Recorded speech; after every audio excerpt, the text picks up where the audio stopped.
వైఎస్ఆర్సీపీ నాయకుడు మాజీ ఎమ్మెల్యే వల్లభనేని వంశీని 2023లో గన్నవరంలోని టీడీపీ కార్యాలయంలో పనిచేసే సత్యవర్ధన్ అనే ఉద్యోగిని కిడ్నాప్ చేసిన కేసులో ఫిబ్రవరి 13, 2025న హైదరాబాద్లో ఆంధ్రప్రదేశ్ పోలీసులు అరెస్ట్ చేశారు. గన్నవరం టీడీపీ కార్యాలయంపై దాడి కేసులో సాక్షిగా ఉన్న ముదుసూరి సత్యవర్ధన్ అనే వ్యక్తిని వల్లభనేని వంశీ బెదిరించి కిడ్నాప్ చేసి తప్పుడు అఫిడవిట్ దాఖలు చేయించాడని ఆరోపణలు వచ్చాయి. అయితే అనూహ్యంగా వల్లభనేని వంశీ ఈ కేసులో అరెస్ట్ అవటం అతని స్వయంకృతాపరాధం అని అప్పట్లో కొందరు నేతలు బాహాటంగానే చెప్పారు.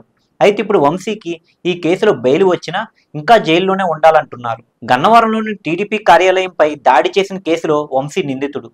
అయితే ఈ కేసులో వంశీ పెద్దగా ఇబ్బంది పడేవాడు కాదు.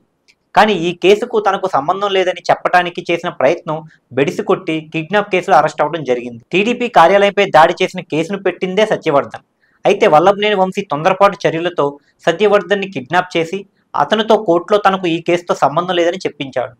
అయితే తర్వాత బయటపడిన సత్యవర్ధన్ పోలీసులను ఆశ్రయించి వల్లభనేని వంశీ తనను కిడ్నాప్ చేసి బెదిరించాడని ఫిర్యాదు చేశాడు. ఈ ఫిర్యాదు ఆధారంగా వల్లభనేని వంశీపై కిడ్నాప్, బెదిరింపు, SC/ST చట్టం కింద కేసులు నమోదు చేశారు. ఇదిలా ఉంటే వల్లభనేని వంశీకి బిగ్ రిలీఫ్ దక్కింది. గన్నవరం కోర్టు ఆయనకు బెయిల్ మంజూరు చేసింది. గన్నవరంలోని ఆత్కూర్ PS లో 8 ఎకరాల భూమి కబ్జా చేశారని వంశీపై కేసు నమోదైంది. ఈ కేసులో ముందస్తు బెయిల్ మంజూరు చేయాలని గన్నవరం కోర్టులో వంశీ దాఖలు చేసిన పిటిషన్ కోర్టు సోమవారం విచారించింది.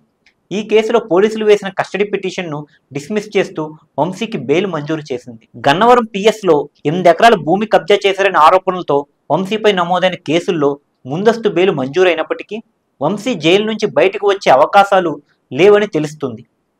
మంగళగిరిలోని టీడీపీ కార్యాలయంపై దాడి కేసులో వంశీ ప్రస్తుతం విజయవాడ జైల్లో రిమాండ్ ఖైదీగా ఉన్నాడు. ఈ కేసులో కూడా బెయిల్ వస్తేనే వంశీ బయటకు వచ్చే అవకాశం ఉంది. ఒకవేళ ఈ కేసులో బెయిల్ మంజూరు కాకపోతే ఆయన బయటికి రానట్లేనని తెలుస్తుంది.